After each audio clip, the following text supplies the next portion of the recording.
Assalamualaikum warahmatullahi wabarakatuh.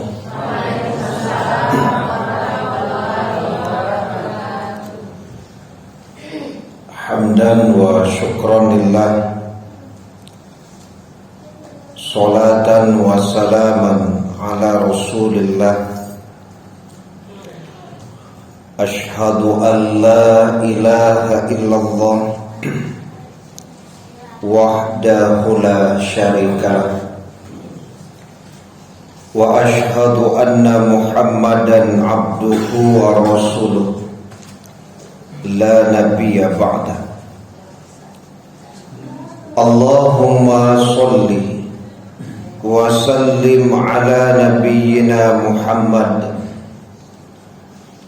wa ala alihi wa ashabihi ajma'in wa man tabi'ahum bi ihsanin ila yaumiddin. Qala Allah Ta'ala fil Qur'anil Karim, a'udzu billahi minasy syaithanir rajim. Bismillahirrahmanirrahim. Alladzina amanu wa hajaru wa jahadu fi sabilillahi bi amwalihim wa anfusihim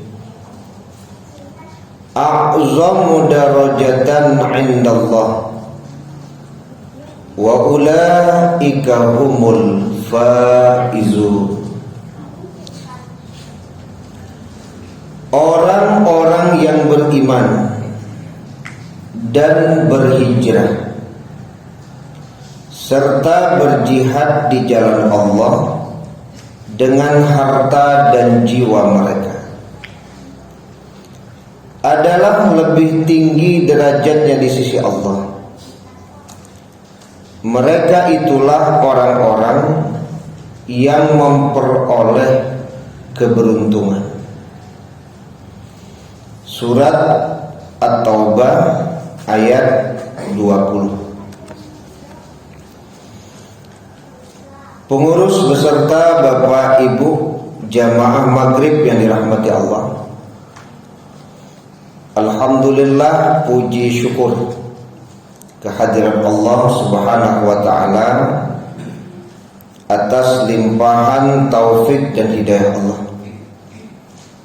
Kita baru saja mendirikan sholat maghrib berjamaah.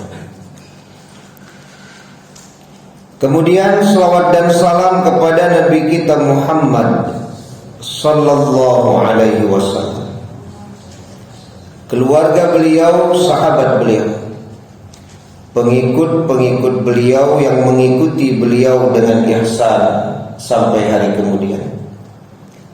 Semoga kelak di hari kiamat kita mendapatkan syafaat dari Rasulullah sallallahu alaihi wasallam. Bapak Ibu jamaah dirahmati Allah, di awal kita membaca surat At-Taubah ayat 20 yang di penghujung ayat wa ulaika humul faizun. Tentu kita juga ingin menjadi orang-orang yang beruntung, baik di dunia maupun di akhirat. Kalau berdasarkan surat Ali Imran 185 tentang keberuntungan, faman zuhziha 'anil nar wa udkhilal jannah faqad faz. Barang siapa yang dijauhkan dari neraka dan dimasukkan ke surga, maka itulah orang yang beruntung. Jadi keberuntungan itu ditandai ketika seseorang dijauhkan dari neraka dan dimasukkan ke surga. Maka malam ini Bapak Ibu, kita akan kembali membahas bahwa 3 hal yang bisa mendatangkan keberuntungan itu adalah pertama, amanu, beriman. Yang kedua adalah hajaru, berhijrah. Yang ketiga adalah wajahadu fi sabilillah bi amwalihim wa anfusihim. Berarti kan berjihad di jalan Allah dengan harta dan diri. Jadi tiga itu yang insya Allah akan membuat orang mendapatkan keberuntungan. Nah, ini akan kita bahas malam hari ini. Ya. Pertama adalah iman. Alladzina amanu. Kalau definisi iman yang kita pelajari, iman itu kan iqrarun bil lisan wa tasdiqum bil qalbi wa i'malun bil arkan. Itu kan iman. Diucapkan oleh lisan, dibenarkan oleh hati, kemudian dilaksanakan oleh anggota badan. Nah, itu yang iman, satu kesatuan. Makanya menurut Syekh Al-Utsaimin, iman itu pengakuan yang disertai dengan ketundukan. Sebab banyak juga orang yang mengaku beriman tapi tidak tunduk dia. Banyak Pak. Kok dikece tidak beriman berangan. Tapi tidak nampak, tunduk itu tidak nampak. Ya. Jadi pengakuan disertai ketundukan, itu pendapat Syekh Al-Utsaimin. Sama dengan yang tadi itu. Diucapkan oleh lisan, dibenarkan hati, kemudian tampak dari anggota badannya. Bapak Ibu jamaah yang dirahmati Allah, dalam sebuah riwayat kita membaca bahwasanya kalau ditimbang iman Abu Bakar, Abu Bakar itu orangnya Pak. Ditimbang iman Abu Bakar dengan iman seluruh penghuni alam kecuali Nabi dan Rasul. Bara kira-kira banyaknya penghuni alam. Itu menurut Nabi masih lebih berat iman Abu Bakar. Itu model ala iman awak. Tidak kan bertanya iman Abu Bakar ditimbang jo iman penghuni alam, Pak, termasuk awak di dalam itu. Masih berat iman Abu Bakar. Itu luar biasanya Abu Bakar. Nah, itu kan berarti baralah iman, kadar iman awak tuh Pak dibandingkan Abu Bakar ini. Nah, itu luar biasanya iman Abu Bakar. Tentu ada alasan kenapa kemudian Abu Bakar dinilai oleh Nabi memiliki iman yang begitu luar biasa. Tentu ada alasan-alasan. Ya. Yang paling sering disampaikan oleh para mubalik dan asatid, penjelasan itu ketika peristiwa Isra dan Mi'raj. Ya, ketika peristiwa Isra dan Mi'raj. Ya, Nabi diperjalankan dari Masjidil Haram ke Masjidil Aqsa. Kemudian naik ke Sidratul Muntaha. Ya, turun lagi hanya dalam waktu 1 malam. Ya. Nah, itu yang pertama sekali membenarkan peristiwa Isra dan Mi'raj adalah Abu Bakar. Ya. Inni la usaddiquhu, kan begitu. Fima ab'adu min dzalik. Jadi ketika disampaikan kepada beliau, jawabannya ini yang tidak ada ragu sedikit pun. Lebih dari itu pun aku percaya kalau itu adalah Rasulullah. Jadi lebih dari itu pun. Menganan itu ente, lebih dari itu aku yakin. Nah, ini yang membuat kata Aisyah, Abu Bakar itu bergelar As-Siddiq, Sumia As-Siddiq. Jadi Abu Bakar itu bergelar As-Siddiq karena membenarkan, yakin, tidak ada keraguan. Ya. Di saat orang-orang pada waktu itu punya banyak keraguan. Jadi beriman walam yartabu, kan begitu. Beriman tidak ada keraguan. Kemudian ketika Ali bin Abi Thalib ditanya, siapakah orang yang terbaik? Maka Ali bin Abi Thalib menjawab, yang pertama adalah Abu Bakar. Ya. Setelah itu siapa? Setelah itu adalah Umar bin Khattab. Setelah itu siapa? Utsman bin Affan. Tapi Ali tidak menyebut bahwa dia terbaik setelah itu. Kata Ali, aku bagian dari umat Islam yang lain. Jadi tidak lo mengicek nak kampe sih ya, ambon kampe ambon. Nah, itu hebatnya Ali itu. Jadi pas ditanya Asia yang terbaik Abu Bakar, siapa tuh? Umar, Utsman, harusnya kan Ali. Tapi Ali sendiri, aku hanya bagian dari kaum muslim. Begitu rendah hatinya Ali bin Abi Thalib. Padahal beliau luar biasa. Kalau di awak kan itu mana nggak kurang. Awak inginnya kan tampil ke permukaan selalu kan. Nah, itu ketika ditanya, begitu Abu Bakar urutan pertama. Sama juga ketika berbicara tentang menafkahkan harta, tidak ada yang mengungguli Abu Bakar. Walaupun memang kita baca Utsman bin Affan itu luar biasa juga infaknya. Luar biasa infaknya. Tapi Abu Bakar itu bisa berinfak sehabis-habis hartanya, Pak. Ya kalau sekarang ada, umpamanya ada orang kaya, Pak, dia berinfak besar puluhan juta, tapi tidak sampai habis hartanya, Pak. Sementara tetangga awak miskin, Pak, ya kan, sampai ratus ribu itulah sasang itu, Pak. Bisa nyumagih sampai ratus ribu, mana yang lebih hebat? Ya kan? Ini memang itu bedanya sampai ratus ribu. Kalau ikut diagian ya kan, udahlah, habis saja. Yang orang tadi mungkin bisa berinfak lebih besar daripada itu, tapi banyak nanti enggak. Umar bin Khattab saja mengakui tidak bisa mengungguli Abu Bakar dalam masalah berinfak, karena Umar ada yang tinggal, Utsman juga demikian. Tapi Abu Bakar mampu menyerahkan seluruh hartanya di jalan Allah. Nah, itu pula kelebihan Abu Bakar As-Siddiq. Nah, itu nilai-nilai iman sebenarnya. Ada satu lagi yang sering juga dikupas oleh para mubarik dan asatid. Ini ada kaitannya dengan surat An-Nur ayat 22. Ini kan asbab nuzulnya kisah hadisul ifki, berita bohong yang memfitnah istri Nabi Aisyah dengan Sofwan bin Al-Mu'attal. Ya, padahal Sofwan bin Al-Mu'attal di bawah, Aisyah di atas, Pak, naik unta. Kan waktu itu tertinggal, Aisyah itu tertinggal. Tapi kemudian muncul isu bahwa mereka ini berselingkuh. Tapi ada kalimat yang diucapkan Nabi ketika kemudian kabar ini datang, Pak. Setahu saya, keluarga saya adalah orang baik dan Aisyah adalah orang baik. Itu namanya berbaik sangka. Begitu harusnya dalam keluarga, Pak. Jadi kalau ada informasi yang tidak benar itu, maka yang diawali itu positif thinking dulu, Pak. Setahu ambo, suami ambo itu orang elok. Jadi harus dikemukakan dulu baik sangkanya, Pak. Istri saya itu orang baik, tidak mungkin dia melakukan itu. Nah, itu positif thinking yang harus ditanamkan. Kalau dia kan tidak diceriton udah langsung dijawab sekali, yo, ambo agak ragu juga, agak ragu mau.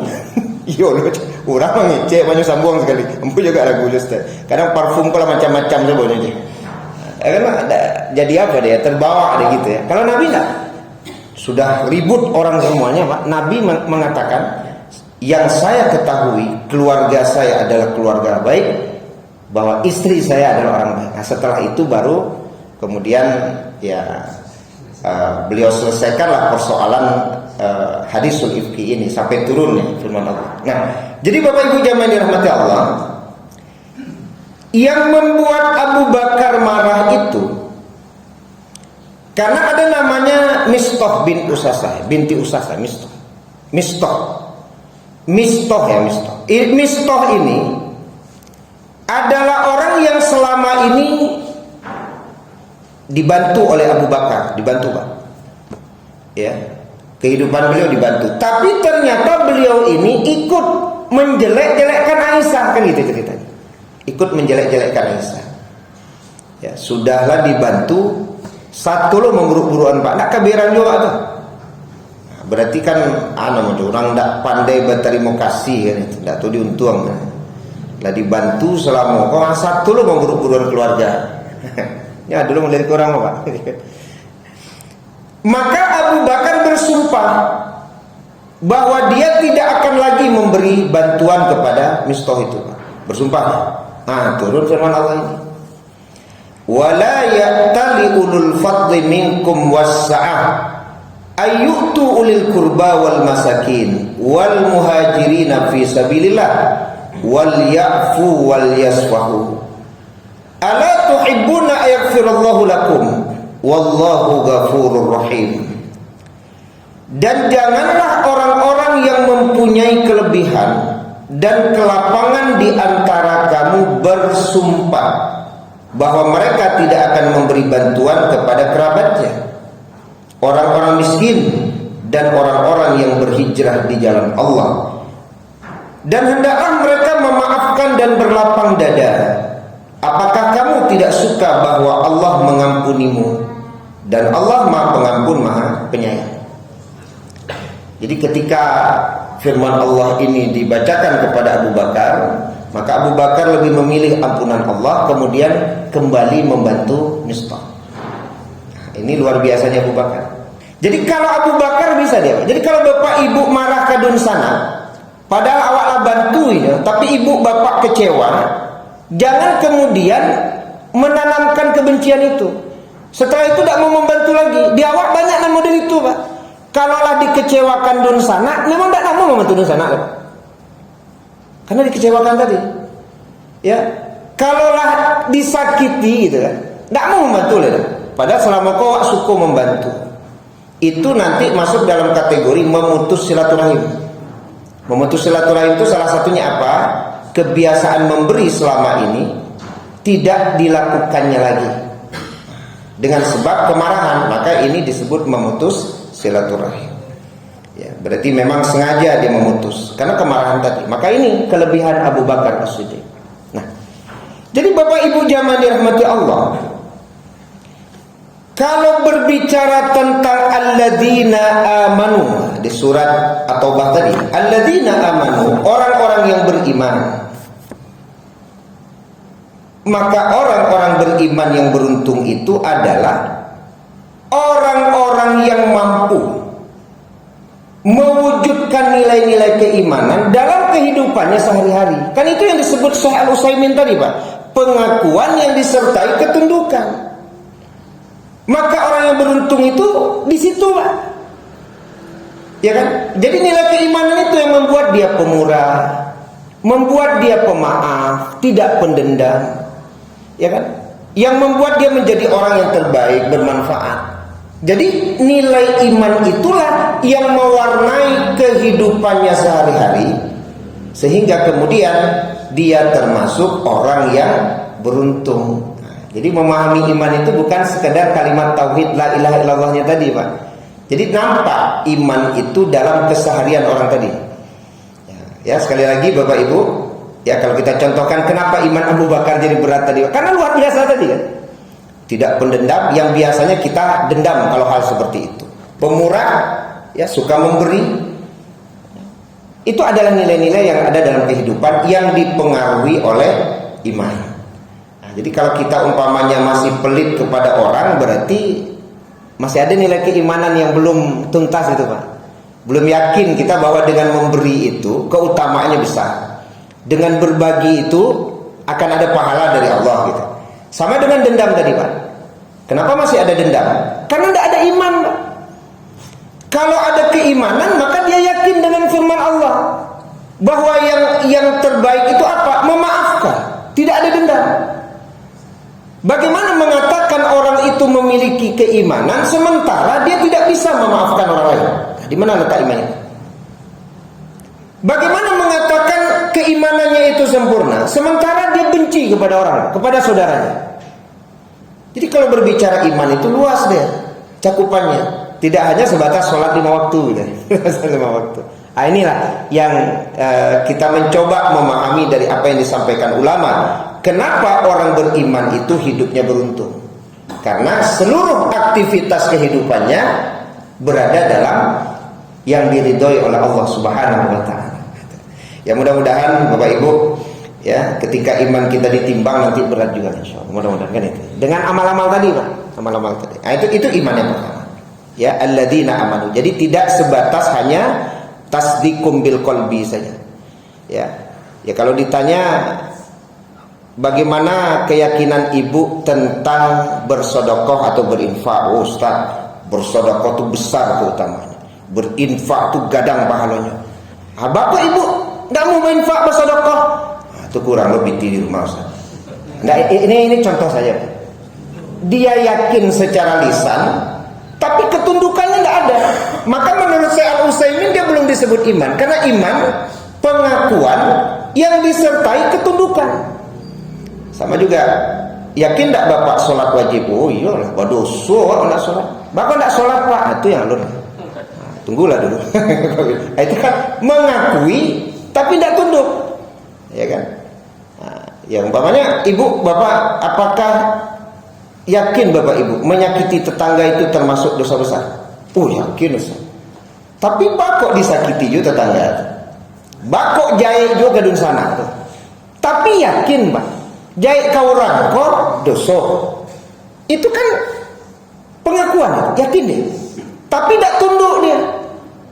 Ketidaktundukannya itu tampak bahwa dia membenci saudaranya, ya, jahat kepada tetangganya. Itu menunjukkan bahwa pengakuan ada, tapi ketundukan tidak ada. Nah itu yang sama-sama kita introspeksi di awal tahun baru ini Pak.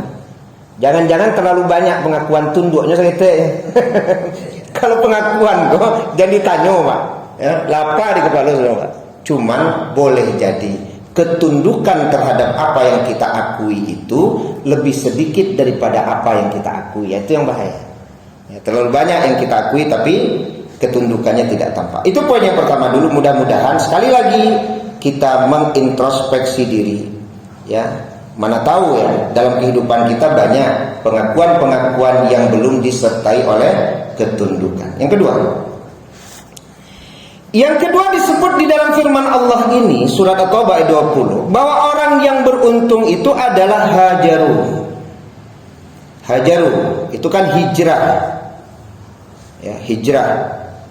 Kalau Nabi hijrah dari Mekah ke Madinah.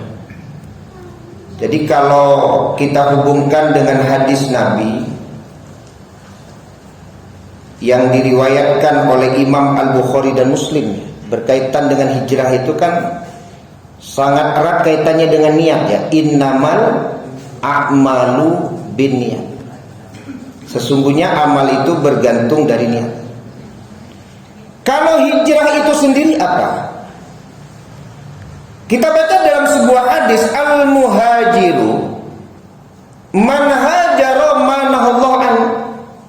Orang yang disebut berhijrah itu adalah orang yang menjauhkan diri dari apapun yang dilarang oleh Allah. Berarti ada nilai kebaikan pada orang tadi Pak. Ada sebuah hadis walaupun lemah ya Bapak Ibu, dinilai ulama, tapi ini mampu memotivasi Pak. Man kana yaumuhu khairan min amsihi fahuwa robihun. Siapa yang hari ini lebih baik daripada kemarin, maka dia adalah orang yang beruntung. Jadi ada nilai kebaikan yang selalu dibangunnya dalam hidupnya. Kalau tadi kan orang yang berhijrah adalah orang yang menjauhkan diri dari apapun yang dilarang Allah. Berarti semakin menjauhkan diri, dia menjadi pribadi yang semakin baik, semakin termotivasi untuk melakukan kebaikan dan meninggalkan keburukan.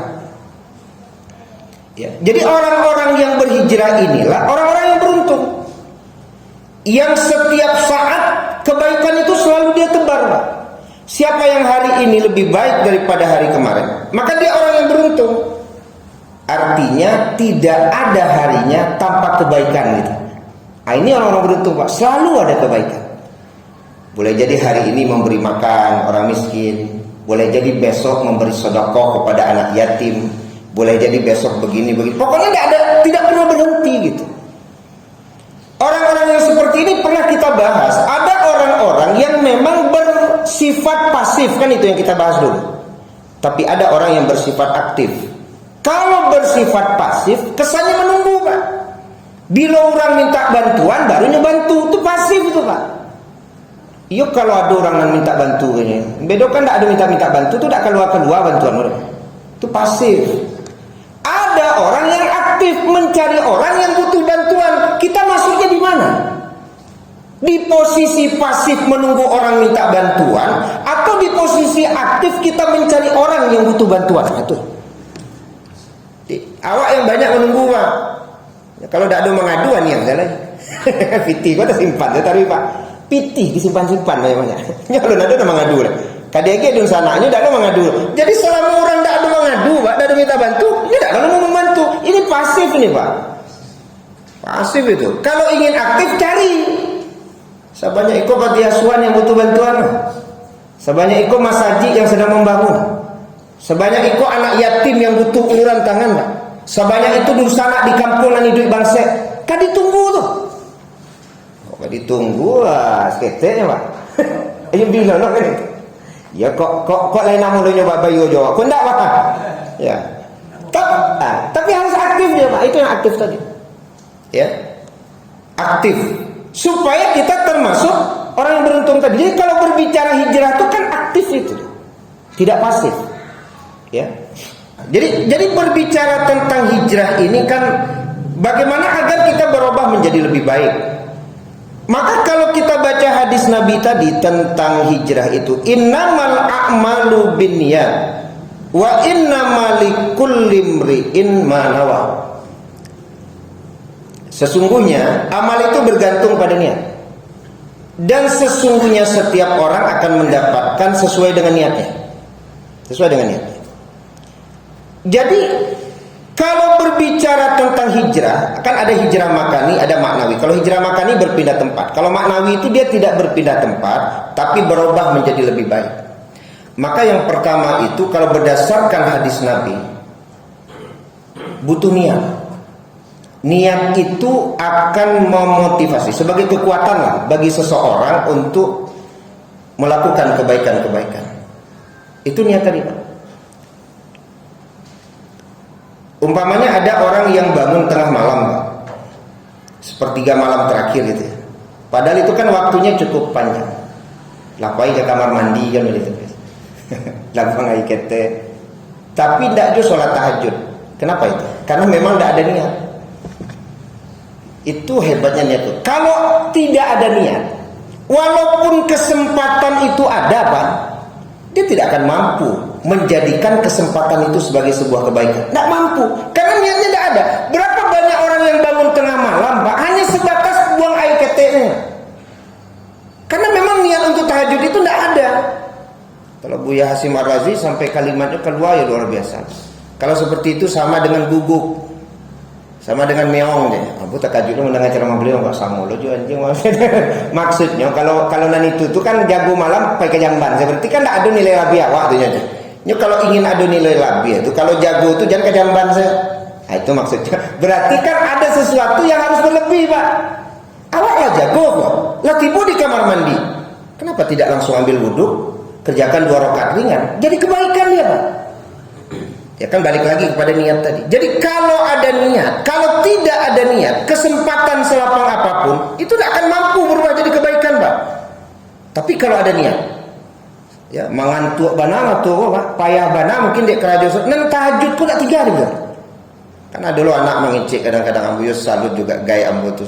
Padahal beliau sakit, kondisi tidak sehat, tapi nan tahajud tu juga tak tinggal. Malu loh ambu kadang. Ayo Pak ada anak mengicik, nyecalik gaya nak model itu mi ko sakit, model itu je tahajud. Karena niat itu ada gitu.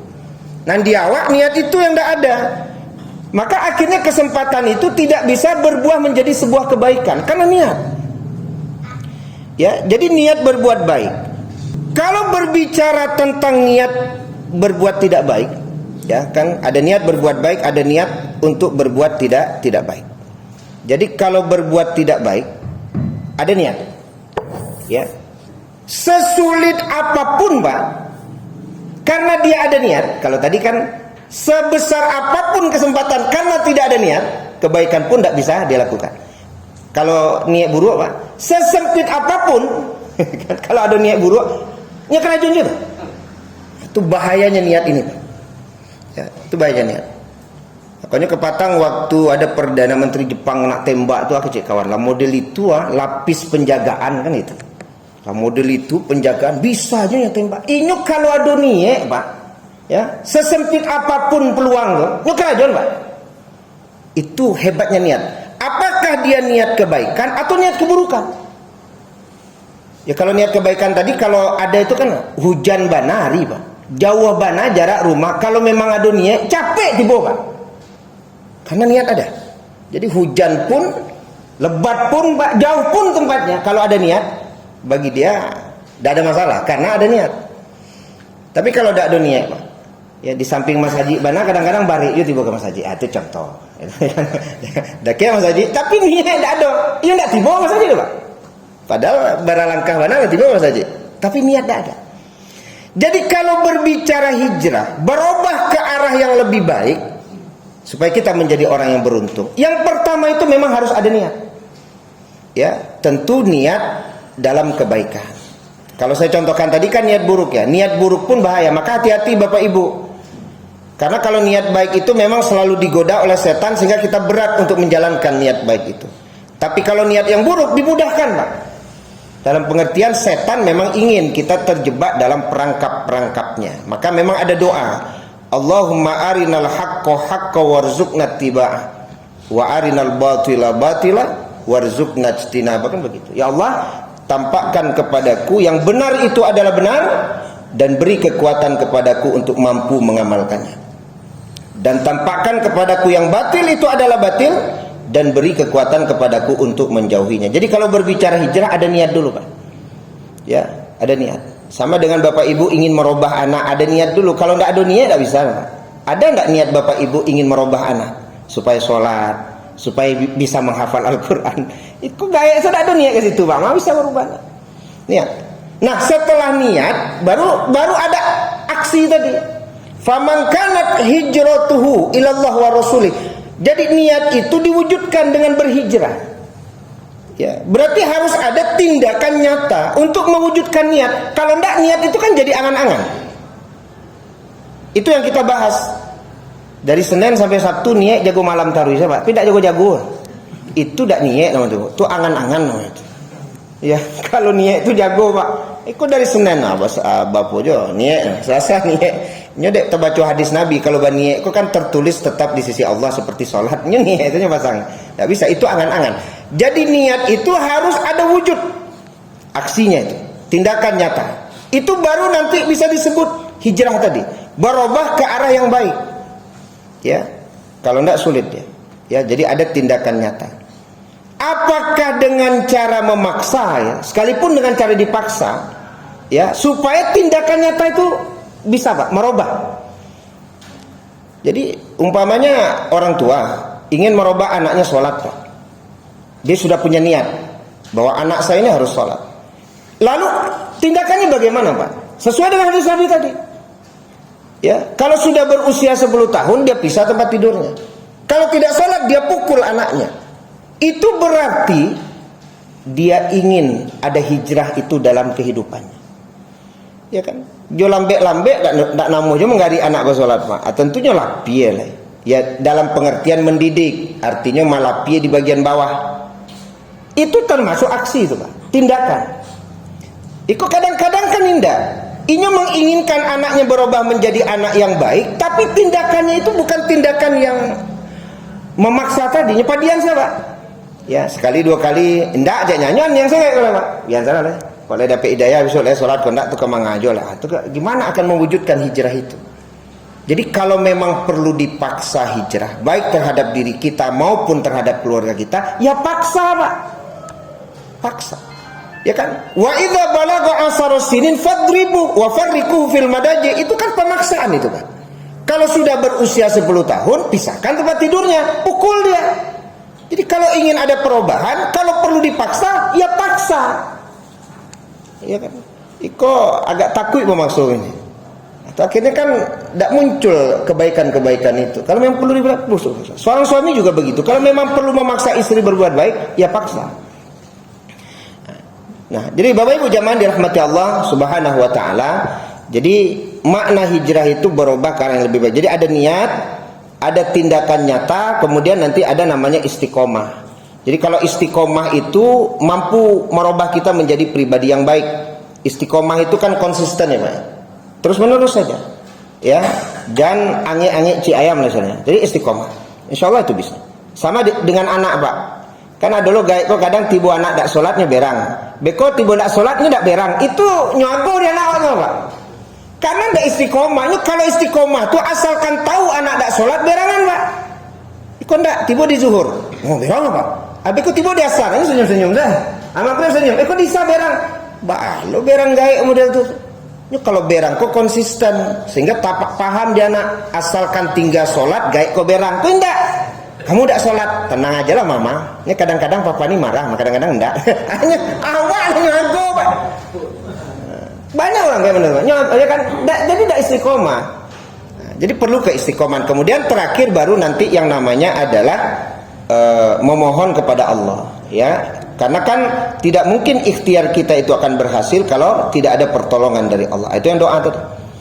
Ya, Rabbana hablana min azwajina wa dzurriyyatina qurrata a'yun, itu kan doa.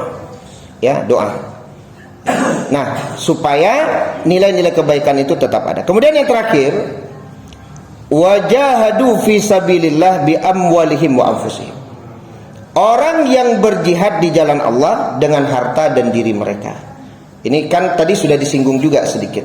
Dengan harta dan diri. Jadi kalau berbicara tentang jihad, al-mujahidu man jahada fi ta'atillah. Orang yang berjihad itu adalah orang yang bersungguh-sungguh di dalam ketaatan kepada Allah Subhanahu wa taala. Maka itulah orang-orang yang beruntung. Jadi kita sampaikan lagi, pertama adalah iman, tapi iman yang memang mewarnai kehidupan. Yang kedua adalah hijrah, yang memang bertujuan menjadikan kita pribadi yang baik. Ada yang kurang satu lagi, muhasabah juga termasuk itu tuh Pak, muhasabah. Termasuk cara agar nilai-nilai kebaikan itu ada pada diri seseorang. Dia berubah menjadi baik. Kemudian yang ketiga itu adalah berjihad. Ya, jihad bersungguh-sungguh dalam taat kepada Allah. Nah, jadi tidak bermain-main gitu ya.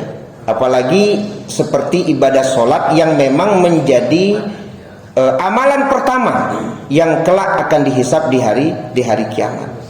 Makanya kalau kita berbicara ibadah sholat itu kan ada hadis Nabi yang pernah kita bahas. Idza kumta fi sholatika fasolli sholata muwaddi'in. Nah, itu kan sholat muwaddi'. Sholat muwaddi'. Sholat muwaddi' itu kan sholat perpisahan itu Pak. Kalau sholat muwaddi' ini paling tidak kan ada dua kata ulama. Pertama, kalau orang akan dieksekusi mati Pak.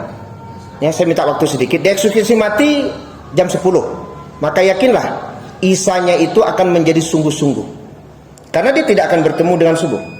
Sekarang kita tanya diri kita, siapa yang bisa menjamin subuh akan ketemu dengan sholat subuh? Tidak ada. Bedanya kalau dieksekusi mati nyogi tahu Pak, jam 10 habis kok mati. Kalau kita tidak dikasih tahu, tapi boleh jadi kita termasuk yang akan Allah matikan sebelum subuh, maka jadikan isya adalah sholat terakhir. Maka insya Allah sungguh-sungguh sholat itu. Yang kedua, saya tertarik dengan kisahnya Freddy Budiman. Jadi sebelum dia eksekusi mati, beliau itu kan minta sempat dengan anak dulu itu bercengkrama, tapi sebentar lalu dia minta izin. Ayah mau sholat, artinya jangan diganggu lagi karena nanti jam 10 mau dieksekusi mati. Nah, yang muwaddi itu begini, bukan kita tidak senang dengan dunia kita, bukan kita tidak sayang dengan keluarga kita, tapi sholat muwaddi itu adalah sholat yang mengecilkan dunia. Artinya yang terjadi, kenapa sulit orang untuk bersungguh-sungguh di dalam sholatnya? Karena ketika dia sholat, yang di luar itu masih masuk ke dalam sholatnya, tidak dikecilkannya. Sedang sholat, kadai masuk juga sholatnya. Sedang sholat, karajo masuknya sholatnya. Sedang sholat, anak yang kadijapui di sekolah, lah masuklah sholatnya Pak. Bagaimana sholatnya akan menjadi khusyuk kalau dia tidak mengecilkan dunianya? Ini salah satu contoh saja. Jadi bersungguh-sungguh dalam taat kepada Allah, kita contohkan salah satunya ibadah sholat yang menjadi ibadah pertama yang akan dihisab nanti di hari kiamat. Mungkin itu saja Bapak Ibu yang kita bahas pada malam hari ini. Semoga kita termasuk orang yang beruntung. Sekali lagi, iman yang mewarnai kehidupan, hijrah yang membuat kita lebih baik dari waktu ke waktu, kemudian ada kesungguh-sungguhan dalam taat kepada Allah Subhanahu wa taala. Subhanakallahumma bihamdika asyhadu an la ilaha illa anta astaghfiruka wa atubu ilaik. Wassalamualaikum warahmatullahi wabarakatuh.